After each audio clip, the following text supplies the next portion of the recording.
Nagy szeretettel köszönt mindenkit, a Kettős Kereszt Ketten főzünk. Sziasztok! A mai videónkban a hagyományos rakott keát gondoltuk újra, szó szerint csavartunk rajta egyet. Így lett belőle a szokásos hozzávalókból és módszerekkel ez az igen mutatós göngyölt kelkáposzta. Tartsatok most is velünk!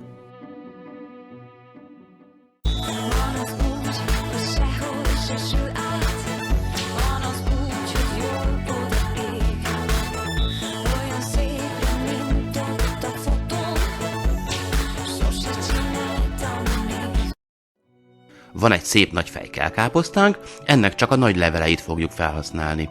A töltelékbe kell még rizsmi, ezt már megfőztük, 50 deka darált hús, egy fej vöröshagyma és 2 gereszt fokhagyma, valamint a fűszerek só, bors, piros paprika, majoránna és egy kis paradicsompüré.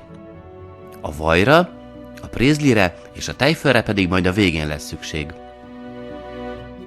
Mindössze annyi előkészítés szükséges, hogy a vörös hagymát kockázzuk,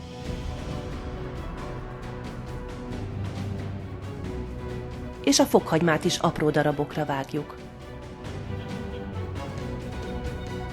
Az aprított hagyma már mehet is bele a csekély mennyiségű olajba. Azért nem teszünk sokat, mert a húsnak is van zsírtartalma. Egy teáskanál só hozzáadásával ledísztelem, és amikor már összeesett, beleszórom a fokhagymát is.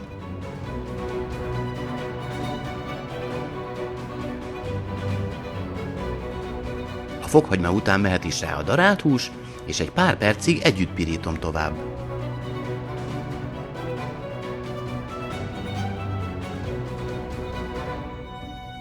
A darált hús óhatatlanul fog egy kis levet engedni, addig pirítsuk, amíg ezt a nedvességet el nem fövi.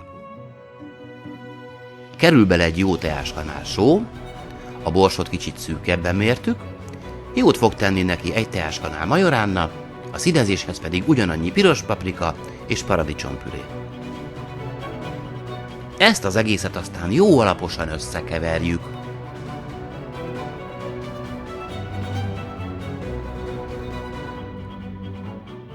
Látható, hogy a saját nedvességét már teljesen elfőtte.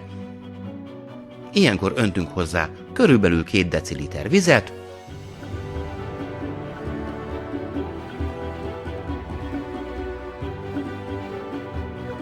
és fedő alatt főzzük tovább, hogy megpuhuljon.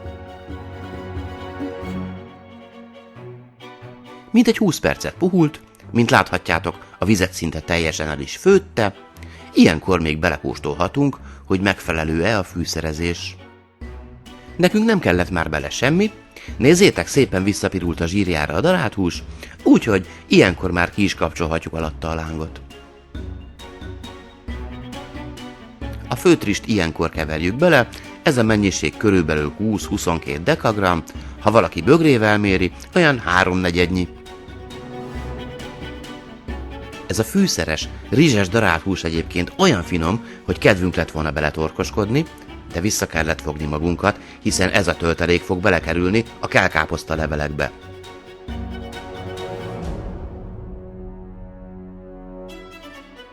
A kelkáposztának ezeket a szép nagy külső leveleit leszedjük, ügyelve arra, hogy minél kevésbé sérüljön vagy szakadjon be.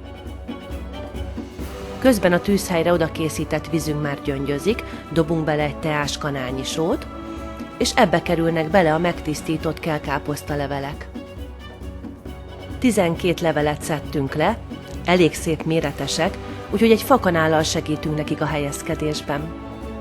Amíg jobb belátásra bírjuk a leveleket, hogy merüljenek alá, elmondom, hogy nem használtuk fel az egész nagyfej kelkáposztát, a maradékból frankfurti leves fog készülni. Mindössze 3 perc szükséges a levelek előfőzéséhez, ennyi idő alatt puhulnak meg annyira, hogy majd tudjuk őket tekerni. Hideg vízbe szedjük át őket, mert nem akarjuk, hogy túl puhuljanak, hiszen akkor kezelhetetlenné válnak.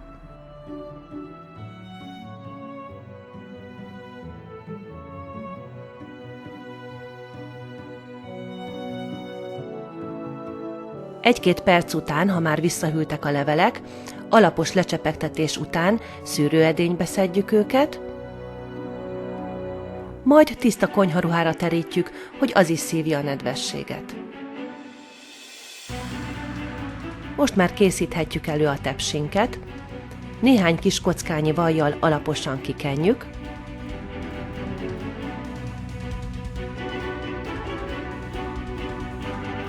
majd megszórjuk némi zsemlemorzsával, így megakadályozzuk a káposztánk letapadását, odasülését.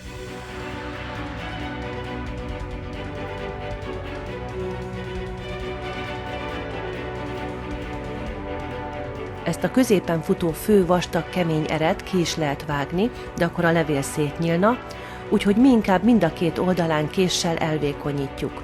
Így könnyen tudjuk majd tekerni, nem lesz merev a levél. Most már célegyenesbe érkeztünk, nekem ez a kedvenc részem a betöltés. A mi leveleinkbe 2 jó evőkanálnyi rizses darált húsos töltelék fér. Tekerhetjük.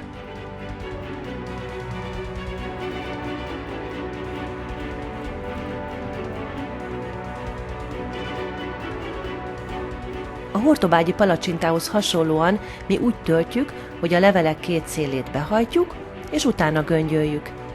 Így a levelek szépen megtartják a tölteléket.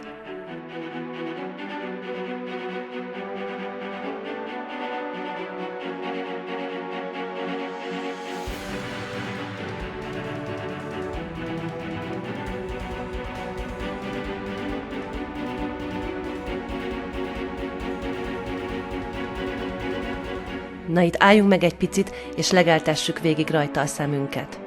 A sárga és a zöld különböző árnyalatait mutató kis tekercsek igazán csodás látvány. A tetejét megsózzuk,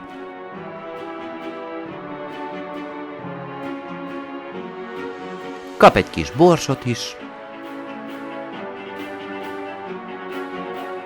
és a tetejét lekenjük tejföllel.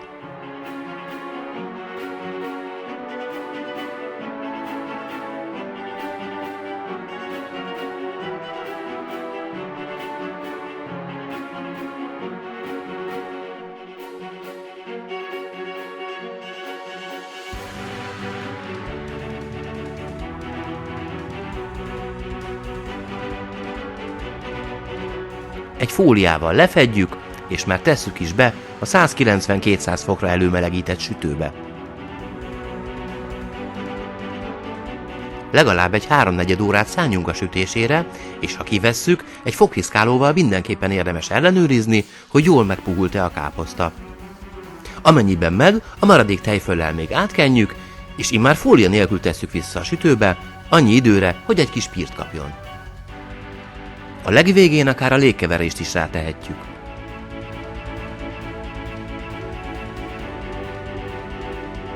No, így fest a miénk a végén.